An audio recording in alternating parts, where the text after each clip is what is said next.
Hi, my name's Ethan, And I'm Connor. and we are rocket scientists. 2, 1.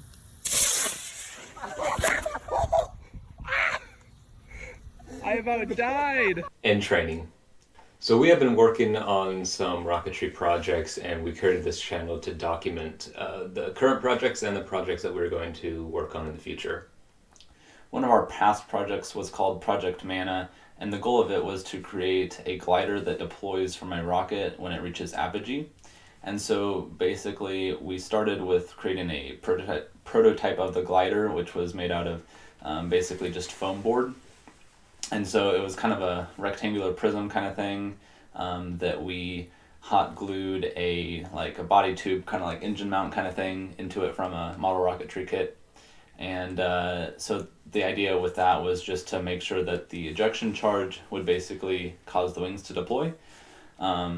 So we went ahead and we built that, and then we test fired it by strapping it down to a chair and lighting an engine. We just ran it on like a really low A motor so that it wouldn't have any risk of flying away.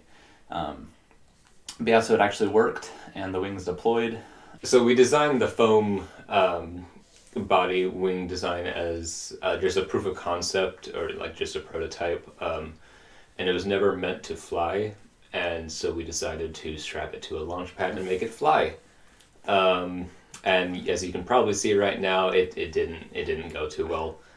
But that's about what we expected, and the wings didn't deploy at altitude, obviously, because it never really Didn't get much fly on its own lift. But it was still a decent proof of concept, and it's something we haven't worked on in a while, but was something we will pursue in the future. So after our proof of concept, we started work on our second version, which would basically consist of two stages. So like the bottom portion, like the first stage, would actually be the rocket that launched, and it's kind of based off of like an early like Starship kind of design.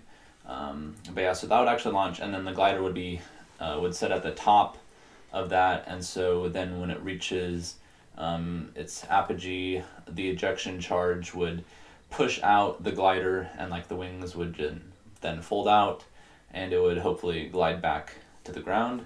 At this point, we don't really have any like method of controlling it, like where it's gonna glide to, but hopefully, we could like trim it so that it kind of just spirals back down, so that we don't have to like run across the field to get it or something like that. But we ran into some issues with the like wing deployment kind of thing. It's all 3D printed, and we like designed everything in CAD, and so it just didn't work the way we wanted it to. So we're gonna have to redesign that. It was the CAD file is the one that we designed is just too heavy right now, and the rubber band mechanism doesn't deploy like it's supposed to, so it's a redesign, but the proof of concept works, so the idea's there. So for our current project, we're working on making homemade rocket engines. We're using a tutorial that the King of Random made. Basically, you combine powdered sugar and potassium nitrate, which is like it uses a tree stump to make a rocket engine. So we have a few of them over here. This was our first one that failed, but we got the second one to work.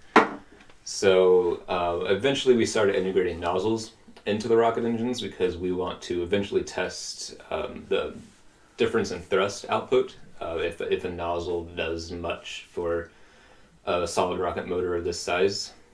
So the nozzles that we use are 3D printed, and we coat them in a heat-resistant paint to try to keep them from melting too much. They do tend to ablate when we ignite these, but it's not super bad, and it's enough that a launch would still be successful with this. We have made 7 motors, and we have been able to ignite all 7 of them. Some of them with more difficulty than others, and some of them succeed a little more than others. We had a few where the bottom cap basically shot off and thrust came out in both directions, which generally is not supposed to happen with rocket engines. And one of them, I think, our whole test stand started spinning, and that was exciting to watch. So to go along with this project, we're also developing a model rocket that will utilize these engines. right here. in Right our there. set. So we have a 3D printed fin area, I guess, Yeah. that we can slide the engines into. We have tested this rocket twice now with Estes engines. We just printed this adapter so we can fit it in. And both flights went successfully. On both flights, we had some issues with yaw, where it would tilt either to the right or the left on takeoff. The first one we think is because we had to use, you might be able to see it here, but clay at the top of this nose cone to get the balance right, CG right. And I think we think on the first flight that balance was off, and so it tilted to one side. So we fixed that issue, went to launch it again, and the same thing happened, but that was probably due to wind. The wind was already at like 10 miles per hour because it's Kansas and it's always windy here. And this rocket's relatively light. It's pretty light. But it did fly straight after the initial pitch, so we think that can just be accounted for with the wind. But our next step in this project is obviously to launch this with our homemade engines, and that we basically just need to work on an ejection system so we can actually recover this instead of turning it into an ICBM. For some of our future projects, they include a launch computer / like launch pad, and a lot of our like current projects and future projects are like just for fun, to like further our own knowledge, but just be able to make stuff that looks cool and have fun doing it. So that's kind of what our launch computer is. It's basically just we're hopefully gonna base it on like an Arduino. So it'll just have like a little LCD, LED, some kind of screen that'll like count down to 0, and then it'll give a signal to an igniter to launch a rocket, and so it's basically just for looks, but I think it'll be pretty cool. And so a couple of the projects that I'm working on is one is a realistic fairing for model rockets. So I want to try to develop most likely a 3D printed fairing that will actually kind of split in half like real fairings do. And inside that could be a payload or a parachute. I'm not sure yet, but that one is mostly for fun. I don't know if it has any uses, but it would look really cool, and that's cool. And the second project I'm working on is a rover, kind of like the ones that NASA and other space corporations send to Mars or the Moon or other places. I'm using 3D printed pieces to kind of mount servos together and make it as realistic as possible. I'm going to have some kind of scientific payload on board. Don't know what that'll be yet, but I'm going to try to make it so it has some kind of purpose, like maybe measuring ground density or something that NASA might actually do on Mars or on the Moon.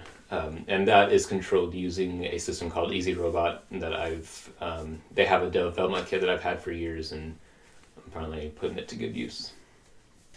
Yeah, so that's it for our current projects and projects that we plan to do in the future. Just make sure you stay tuned to this channel because we'll post dedicated videos to like each of our projects. So our rocket that's going to use homemade motors, like we said, we've already launched it twice on Estes motors, and so there will be a video about that, dedicated to that. Like we'll have videos dedicated to Project Manna, to the launch computer, things like that.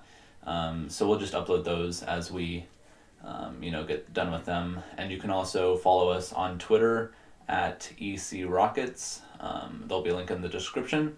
So you can follow us there for updates as well. And yeah, thanks for watching.